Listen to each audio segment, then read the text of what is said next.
శ్రీమాత్రే నమ. అమ్మలగన్న ఎమ్మ ముగురమ్మల మొలపుటమ్మ, చాలా పెద్దమ్మ సురారులమ్మ కడుపారడి బుచ్చినయమ్మ, తన్నులో నమ్మిన వేరుపుటంబల మనంబుల నుండెటి అమ్మ దుర్గమాయమ్మ, కృపా అబ్ది ఇచ్యుత మహత్వ కవిత్వ పటుత్వ సంపదల్. ఈ విధంగా పోతనామాచ్యులు తమ భాగవతంలో ప్రథమ శ్లోకముగా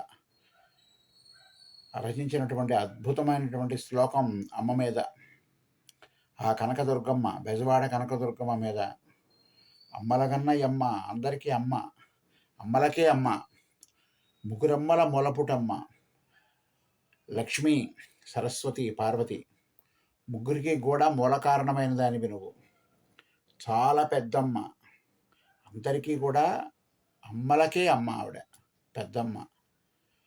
కడుపారడి బుచ్చినయమ్మ, తన్నులో నమ్మిన వేరుపుటమ్మల మనంబుల నుండెడి.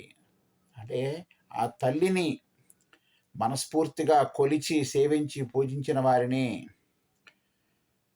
కరుణిస్తుంది, కాపాడుతుంది, తన బిడ్డగా లాలిస్తుంది, సిరి సంపదను ప్రసాదిస్తుంది, భయభ్రాంతులను పోగొడుతుంది, ఎటువంటి ఈతి బాధలని కలగనీయదు,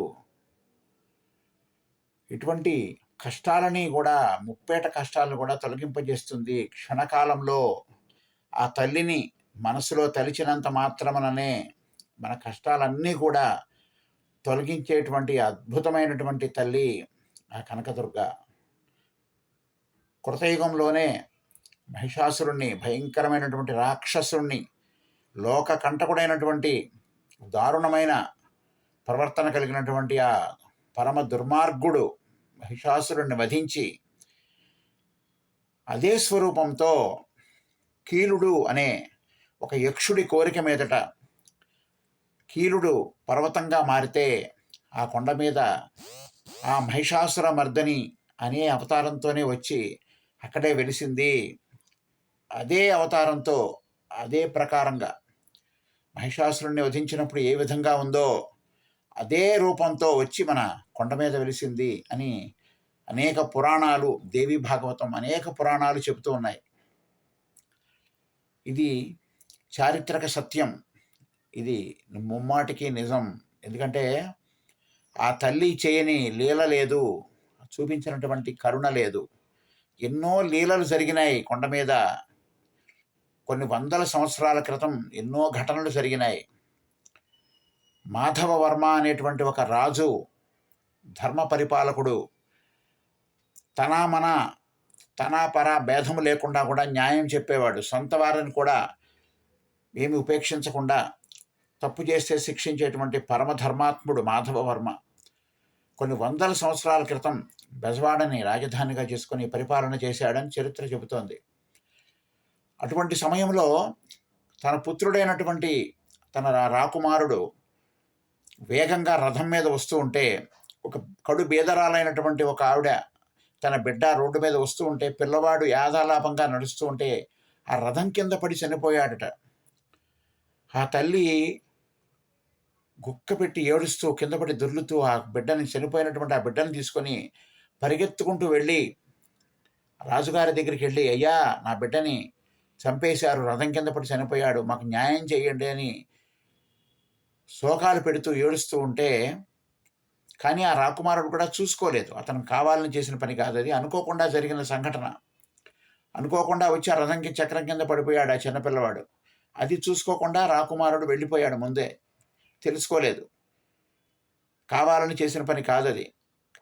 అప్పుడు ఆ తల్లి యొక్క బాధ విన్న మాధవవర్మ, ఎవరు చేశారు ఈ అకృత్యము, ఎవరు చంపారు ఈ బిడ్డని అని చెప్పి విచారణ చేస్తే తన కుమారుడే చంపాడు అని బయటపడింది విచారణలో.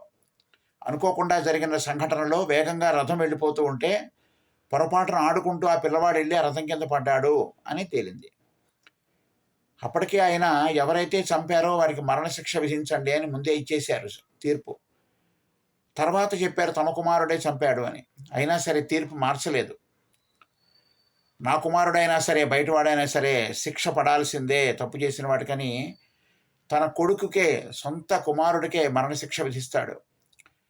అంతటి ధర్మ పరిపాలకుడైనటువంటి మాధవవర్మ యొక్క ధర్మ నిరతిని మెచ్చి మన కనకదుర్గమ్మ తల్లి కనక వర్షాన్ని కురిపించిందిట. ఆ సంతోషానికి పార్వతీ పరమేశ్వరులు ప్రత్యక్షమై ఆయనకి దర్శనమిచ్చి బెజవాడలో కనక వర్షాన్ని కురిపించేందుకు కొన్ని సెకండ్లు, కొన్ని నిమిషాల పాటు కనకధారను కురిపించిందట కనకదుర్గమ్మ. అందుకే ఆవిడ మనం కనకదుర్గమ్మ అన్నాం.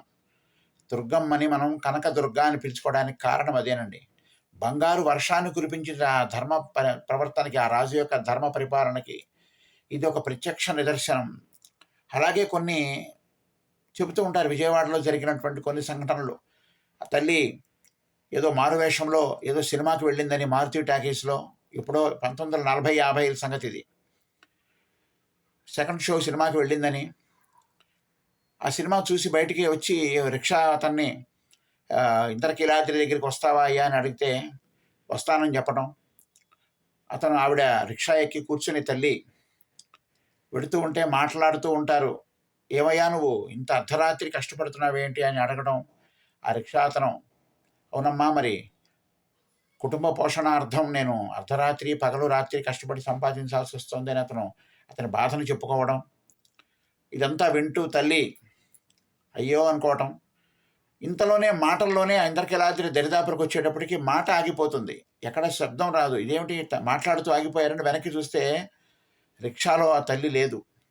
కంగారు పడిపోయాడు. అదేమిటి ఇప్పటివరకు నేను మాట్లాడుతూనే ఉన్నాను కదా, ఉన్నట్టుండి ఎలా మాట ఆగిపోయింది, మాయమైంది ఆవిడ, ఎలా దిగింది, రిక్షా తొక్కుతూ ఉంటే ఎలా దిగింది, ఎలా వెళ్ళిపోయిందని ఆశ్చర్యపడుతూ ఉంటే అమ్మా అమ్మా అని పిలుస్తున్నాడు. అమ్మా ఎక్కడున్నావు ఏమిటి అని పిలుస్తూ ఉంటే ఎక్కడో కొంచెం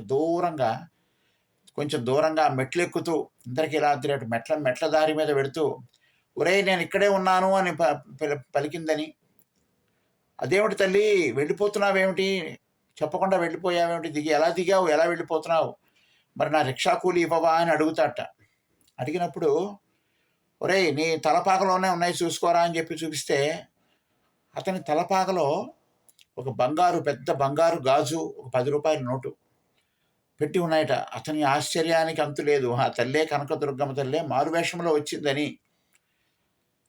వాడు ఎగిరి గంతులేస్తూ ఉన్నాడు, అరుస్తూ కేకలు పెడుతూ అమ్మ శ్రీమాత్రే నమః అని అరుచుకుంటూ అమ్మ అమ్మ అని అరుస్తూ ఉంటే అర్ధరాత్రి 1 గంట 2 గంటలకి ఎగురుతూ అరుస్తూ ఉండేటప్పటికి చుట్టుపక్కల వాళ్ళందరూ కూడా ఏమైందిరా అబ్బాయి ఎందుకు అలా అరుస్తున్నావు, కేకలు పెడుతున్నావు అర్ధరాత్రి పూట అంటే, ఆ తల్లి నా రిక్షా ఎక్కి వచ్చిందయ్యా, నా జన్మ ధన్యమైంది, పూర్వజన్మ సుకృతం నాది, ఎన్ని జన్మల పుణ్య ఫలితమో ఇది, సాక్షాత్తు ఆ తల్లే వచ్చి నా రిక్షా ఎక్కింది, నాతో మాట్లాడింది, నేనే ఆ తల్లిని తీసుకొచ్చాను. జగత్తుని 14 లోకాలని పరిపాలించేటువంటి ఆ తల్లి నా రిక్షా ఎక్కడం, ఆవిడ నేను తీసుకురావడం, నా జన్మ ధన్యమైపోయింది, సార్థకమైపోయిందని చూస్తున్నంతలోనే ఆవిడ అట్లా అంతర్ధానమైందిట మెట్ల మీద వెడుతూ ఆ కొండలో. అలాగా ఇట్లాంటి చారిత్రక సత్యాలు ఇంకా చాలా ఉదాహరణలు ఉన్నాయి. ఎంతోమందికి ఆర్తితో ప్రార్థించిన వారికి కలలో కనిపించి ఎంతోమందికి సంతాన ప్రాప్తిని ప్రసాదించింది. ఎంతోమంది ముప్పేట కష్టాలను కూడా తీర్చివేసింది క్షణమాత్రంలో. ఇంకా ఎన్నో చారిత్రక ఆధారాలు ఉన్నాయి ఆ తల్లి గురించి. కాబట్టి సత్యస్వరూపిణి తలిచినంత మాత్రాన్నే మన కష్టాలన్నింటినీ కూడా ఒక ధూళి రేణువు పోయినట్టుగా తొలగింపజేయగలటువంటి మహాశక్తివంతమైనటువంటి ఆ తల్లి కనకదుర్గమ్మ తల్లి సాక్షాత్తు స్వయంభూ 4 యుగాలు ఇప్పుడో కృతయుగంలో వెలిసినటువంటి తల్లి. కృతయుగము, త్రేతాయుగము, ద్వాపరయుగము, ఇప్పుడు కలియుగం. ఇప్పటికీ కూడా ఆవిడ శక్తి ప్రసరిస్తూనే ఉన్నది. అందుకనే కొన్ని వందల సంవత్సరాల క్రితం తల్లి నగర సంచారం చేసేదిట. అప్పుడు ఇంకా ఉగ్రరూపిణిగా ఉండేది. ఇప్పుడంటే మనం శాంత స్వరూపిణిగా ఆది శంకరాచార్యుల వారు గంధము పసుపుతో ముఖానికి అలంకరణ చేసి శాంతపరిచారు కాబట్టి, శ్రీచక్ర ప్రతిష్ఠ చేసి తల్లిని శాంతపరిచారు కాబట్టి మనం ఆ తల్లిని దర్శించుకోగలుగుతున్నాం భయం లేకుండా. లేకపోతే ఆ తల్లి ఉగ్రరూపిణి, మహిషాసురుణ్ణి వధించి వచ్చినటువంటి తల్లి ఏ విధంగా ఉంటుందో ఆవిడ స్వరూపం ఊహించుకోవచ్చు మనం. ఎంత భయంకరంగా ఉంటుందో ఆ తల్లి. ఆవిడ యొక్క రూపాన్ని ఊహించుకుంటేనే ఒళ్ళు జలతరిస్తుంది, పులకరించిపోతుంది, ఒళ్ళు కంపించిపోతాం మనం. మన ఊహకి కూడా అందనటువంటి భయంకరమైనటువంటి రూపము. అంత భయంకరమైనటువంటి రూపంతో ఆ మహిషాసురుణ్ణి, భయంకరమైన రాక్షసుల్ని వధించింది ఆ తల్లి. అంతటి శక్తి స్వరూపిణి. కొన్ని వందల సంవత్సరాల క్రితం మనకి ఆ బెజవాడలో మనకి చెప్తూ ఉంటారు చారిత్రక ఆధారాలను బట్టి. నగర సంచారం చేసేదట. సాయంత్రం 6 గంటలు దాటితే ఎవ్వరు కూడా బయట తిరిగేవారు కాదట. కొంచెం చీకటి పడుతోందంటే అందరూ ఇళ్ళకి వెళ్ళిపోయి, ఎంతటి పనున్నా సరే ఇంటికెళ్ళిపోయి తలుపులేసుకొని లోపలే ఉండేవారు కానీ, నిర్మానుష్యంగా ఉండేది ఊరంతా, నగరమంతా. ఆ తల్లి ఘల్లు ఘల్లుమంటూ ఆ గజ్జెల శబ్దంతో నగర సంచారం చేసేది అనేది చారిత్రక సత్యం. అది ఇప్పటికీ కూడా జరుగుతూనే ఉంది, మనకి తెలియటం లేదు. ఆవిడ నగర సంచారం చేస్తూ ఉంటుంది. ఎందుకంటే దుష్టులను శిక్షించడానికి, శిష్టులను రక్షించడానికి, తన బిడ్డలను కాపాడుకోవడానికి, దుష్ట సంహారం చేయటానికి ఆవిడ నగర సంచారం ఇప్పటికీ చేస్తూనే ఉన్నది, మనకి తెలియట్లేదు. కొండ మీద కూడా ఎన్నోసార్లు గజ్జెల శబ్దం వినపడిందని ఎంతోమంది చెబుతూ ఉంటారు. అర్ధరాత్రి అయిన తర్వాత గజ్జెల శబ్దం వినపడుతూ ఉంటుంది 1 గంట 2 గంటల ఆ టైంలో అని చెబుతూ ఉంటారు. చాలామంది అనుభవం ఉంది ఇది. కాబట్టి ఆవిడ సత్యస్వరూపిణి అక్కడే ఉంది తల్లి. మన ముందే తల్లి చిరునవ్వులు చిందిస్తూ చక్కని అందమైనటువంటి ముఖముతో అద్భుతమైనటువంటి శక్తి ప్రసరింపజేస్తూ త్రిశూలాన్ని ధరించి ఆ తల్లి మన ముందే ఉంది, మనతోనే ఉంది. మనం దర్శనం చేసుకోవడానికి వెళితే, రారా నాన్న నా బిడ్డని, తన బిడ్డని మన తల్లి ఏ విధంగా అయితే మన కొడుకుని ఎంత ప్రేమగా ఆప్యాయతగా ఆదరిస్తుందో అంతకంటే కూడా గొప్పగా పిలుస్తున్నట్టుగా ఉంటుంది ఆ తల్లి యొక్క ఆ చిరునవ్వు, ఆవిడ యొక్క ముఖము, ఆవిడ యొక్క అలంకరణ, ఆవిడ యొక్క రూపము అద్భుతమైనటువంటి శక్తి స్వరూపిణి. కాబట్టి బెజవాడ కనకదుర్గమ్మ యొక్క శక్తిని ఇంత అంత అని వర్ణించనలవి కానటువంటి అద్భుతమైనటువంటి శక్తి ఉంది. దాన్ని మనం గ్రహించాలంటే మనం దీక్ష పూనాలి, ధర్మ ప్రవర్తన కలిగి ఉండాలి, అధర్మ ప్రవర్తనని విడనాడాలి, మోసం చేసేటువంటి ఆలోచనలు పోగొట్టుకోవాలి, పక్కన వాళ్ళని దూషించే ఆలోచనలు పోగొట్టుకోవాలి, ఎవరిని కూడా తప్పుగా మాట్లాడకూడదు. అటువంటి వారికి మాత్రమే ఆ తల్లి దర్శనమిస్తుంది. స్వచ్ఛమైనటువంటి మనసు కలిగి ఎప్పుడూ సత్యమే చెప్పేవారికి, అబద్ధాలాడని వారికి, ఎవరిని మోసం చేయని వారిని, ధర్మ ప్రవర్తన కలిగి ఉన్న వారికి ఆ తల్లి ఎప్పుడూ దర్శనమిస్తుంది, ఎప్పుడూ కరుణించి కాపాడుతూ ఉంటుంది. మహిషాసురమర్దని అవతారంలో 18 చేతులతో అద్భుతమైనటువంటి భయంకరమైనటువంటి రూపాన్నించి శాంతమూర్తిగా మన ఆదిశంకరాచార్యుల వారి శ్రీచక్ర ప్రతిష్ఠ చేసి, అమ్మా నీ బిడ్డలు భయపడుతున్నారు. ఒకప్పుడు వామాచార పద్ధతిలో కూడా ఉండేదట.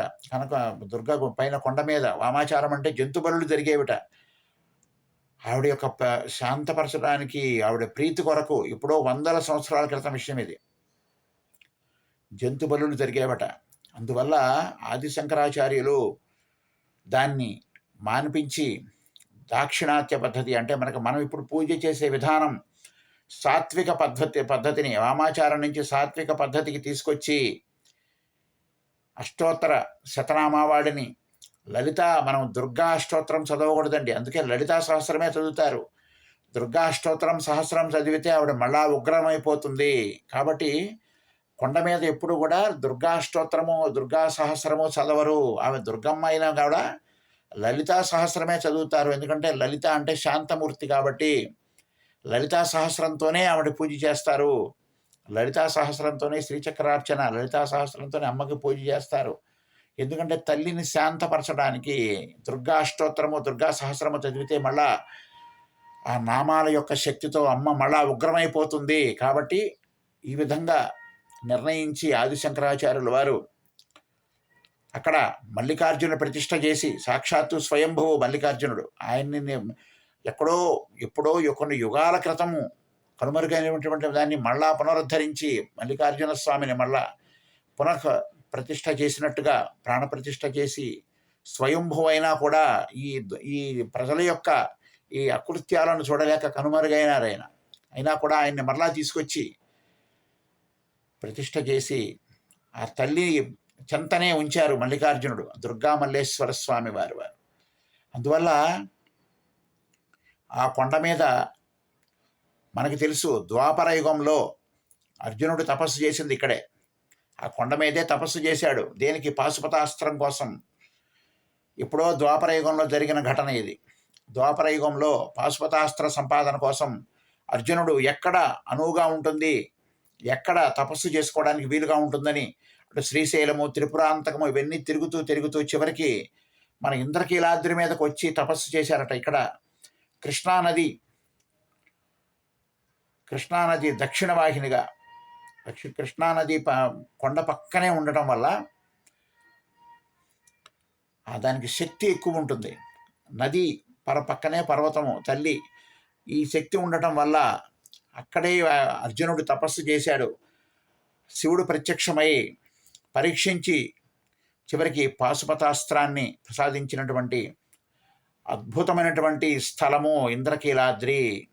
కాబట్టి మహామహిమాన్వితమైనటువంటి ఇంద్రకీలాద్రి చెంతనే మనం ఉండటం మన పూర్వజన్మ సుకృతం. మనం అమ్మ సన్నిధిలో ఉండటం, అమ్మ చెంతనే ఉండటం, అమ్మ పాదాల దగ్గర ఉండటం మన జన్మాంతరాల పాపాలను తొలగింపజేసి ఎన్నో పుణ్యాలను ప్రసాదించేటువంటి తల్లి. మనం ఎంత అదృష్టవంతులమో కాబట్టే ఆ తల్లి పాదాల చెంత ఉన్నాం అని గ్రహించాలి. ధర్మ ప్రవర్తన కలిగి ఉండాలి, సత్యంగా ఉండాలి, సత్యాన్నే మాట్లాడాలి, ఎవరిని మోసం చేయకూడదు. అప్పుడు తల్లి యొక్క కరుణ మన మీద తప్పకుండా ప్రసరిస్తుంది. ఆ తల్లి కృపా కటాక్షము మన మీద ప్రసరిస్తుంది. ఇది సత్యం. ఎప్పుడైతే నిష్టగా ధర్మ నిరతితో తల్లిని ఆరాధిస్తారో ఆ తల్లి వారి చెంతనే ఉంటుంది, వారిని ఎల్లవేళలా కాపాడుతూ ఉంటుంది.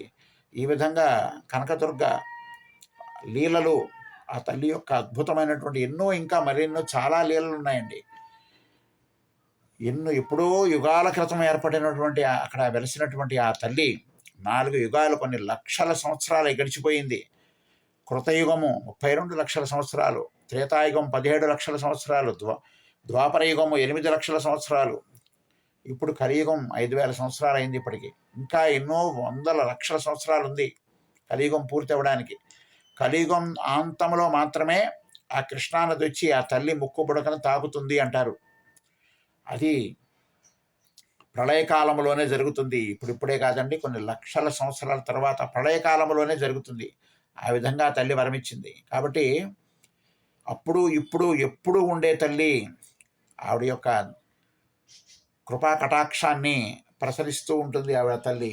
అటువంటి తల్లిని కొలుస్తూ, సేవిస్తూ, పూజిస్తూ మన మానవ జన్మని ధన్యం చేసుకోవాలి. ఎటువంటి తప్పుడు ఆలోచనలు, తప్పుడు పనులు చేయకూడదు. పెద్దలని, గురువులని దూషించకూడదు, తల్లిదండ్రులను దూషించకూడదు, ఎవరిని హేళన ఎక్కిరింపులు చేయకూడదు. ఎవరి పని వారు చేసుకుంటూ ధర్మ నిరతితో పరదూషణ దైవదూషణగా భావిస్తూ ఇతరులను దూషణ చేస్తూ ఉంటే అది వారికే శాపంగా మిగులుతుంది. కాబట్టి అటువంటి వారిని తల్లి కరుణించదు. ఎవరైతే ఆ తల్లిని నిష్ఠగా కొలుస్తూ ఉంటారో ఎంతోమంది తల్లి వల్ల ఎన్నో ప్రయోజనాలు పొందారు, ఎన్నో ఉపయోగాలు పొందారు. ఆ తల్లి ఆ కరుణా కటాక్షము ఒక్కసారి ఆ తల్లి మన మీద ఆ కరుణమయ చూపు ప్రసరింపజేస్తే మన జన్మ ధన్యమైపోయినట్టే. ఇక మరుజన్మ ఉండదు. దానికోసం ప్రాకులాడాలి మనం. ఈ తుచ్చమైనటువంటి ఐహిక లౌకిక భోగాల కోసం ప్రాకులాడకుండా ఏది శాశ్వతం కాదండి. కాబట్టి శాశ్వతమైనది అమ్మ పాదాలే. శాశ్వతమైనటువంటి ఆ పాదాలను పట్టుకుంటే చాలు, మనకు మరుజన్మ ఉండదు, మన జన్మ ధన్యమైపోతుంది. భయంకరమైనటువంటి మహిషాసురుని వధించినటువంటి ఆ తల్లి మన కోసం శాంత స్వరూపిణిగా చక్కగా చిరునవ్వులు చిందిస్తూ మన ముందు ఉన్నది అంటే మన ఎంత అదృష్టవంతులమో భావించండి, ఊహించండి.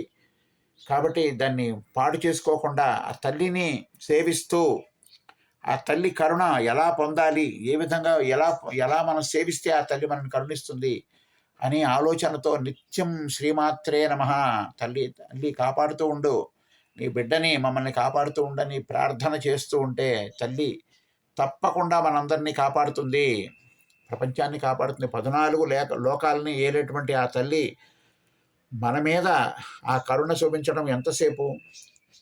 కాబట్టి సృష్టి స్థితి లయకారిణి, ఆ కనకదుర్గమ్మ తల్లిని పూజిస్తూ, సేవిస్తూ మన జన్మ సార్థకం చేసుకుందాం. శ్రీమాత్రే నమః.